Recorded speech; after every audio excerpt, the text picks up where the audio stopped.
दोस्तों नमस्कार। चीन ने भारत के साथ बॉर्डर पर गंदा खेल खेलना क्या शुरू किया। भारत सरकार ने चीन से मुंह मोड़ते हुए सुरक्षा की दृष्टि से चीनी ऐप्स और कंपनियों को बैन करना शुरू कर दिया और तभी से ही चीनी सरकार भारत को अलग अलग लालच दे रही है ताकि चीनी कंपनियों को वापस भारत में एंट्री का रास्ता खुल सके। लेकिन भारत चीन से आए इन ऑफर को ठुकरा कर कह रहा है कि अब चीनी कंपनियों के लिए यहाँ कोई जगह नहीं है। इसी क्रम में एक और चीनी दिग्गज कंपनी के लिए भारत ने अपने दरवाजे बंद कर दिए हैं। यह पूरा मामला जुड़ा है चीनी इलेक्ट्रिक कार कंपनी BYD से। दरअसल चीनी कार कंपनी BYD भारत में एक बड़ा निवेश करना चाहती थी, जिसके चलते वह $1 बिलियन का निवेश कर भारत में अपना प्लांट लगाना चाहती थी। लेकिन भारत सरकार ने इसे ठुकराते हुए कह दिया है कि हमें आपकी इलेक्ट्रिक कारों की आवश्यकता नहीं है। यानी वर्तमान सरकार के समय में तो चीनी कंपनियां भारत में प्रवेश नहीं कर पाएंगी। ये तो रही चीनी कंपनी को लगे झटके की बात। लेकिन चीनी कंपनी BYD की बात करें तो BYD कंपनी ने भारत के सामने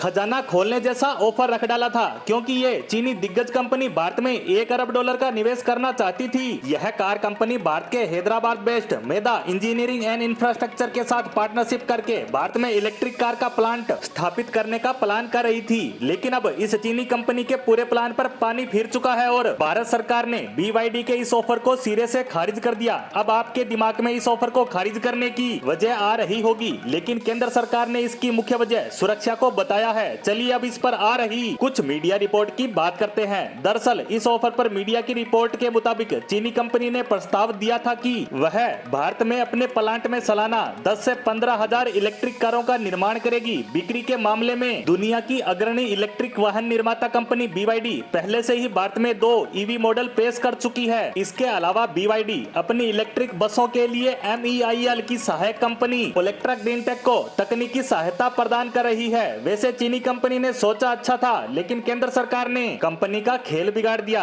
लेकिन BYD कंपनी ने इस खेल में दिमाग खूब लगाया था, क्योंकि जो मीडिया रिपोर्ट सामने आ रही है उसके मुताबिक कंपनी के निवेश ऑफर को चेक करने के लिए DPIIT यानी उद्योग और आंतरिक व्यापार संवर्धन विभाग ने अलग अलग विभागों से इनपुट मांगा था। जब इस कंपनी के बारे में पूरी जानकारी मिली तो चर्चा के दौरान भारत ने निवेश से संबंधित सुरक्षा मुद्दे पर चिंता जताई और इसमें केंद्र सरकार ने भी कुछ यही मामला बताया और देखते ही देखते रिपोर्ट भी सामने आ गई। इस रिपोर्ट के मुताबिक सुरक्षा संबंधी चिंताओं को देखते हुए सीमा पार के प्लेयर्स को भारतीय बाजार से बाहर रखने के केंद्र सरकार के रुख के मद्देनजर चीनी कंपनियों के प्रवेश को लेकर गृह और विदेश मंत्रालय में बेचैनी है। बताया ये भी गया कि कुछ मामलों में देखा गया है कि स्थानीय कंपनियां डमी की तरह होती हैं और BYD कंपनी के लिए भी सरकार की यही चिंताएं हैं और इसके चलते केंद्र सरकार ने इस ऑफर को खारिज कर दिया। खैर चीन को लेकर भारत का साफ कहना है कि चीन कहता कुछ और है और करता कुछ और। भारत ने जब से चीनी प्रोडक्ट का बायकॉट शुरू किया है तब से ही चीन काफी परेशान है। वहीं चीन देख रहा है कि विश्व की बड़ी बड़ी कंपनियां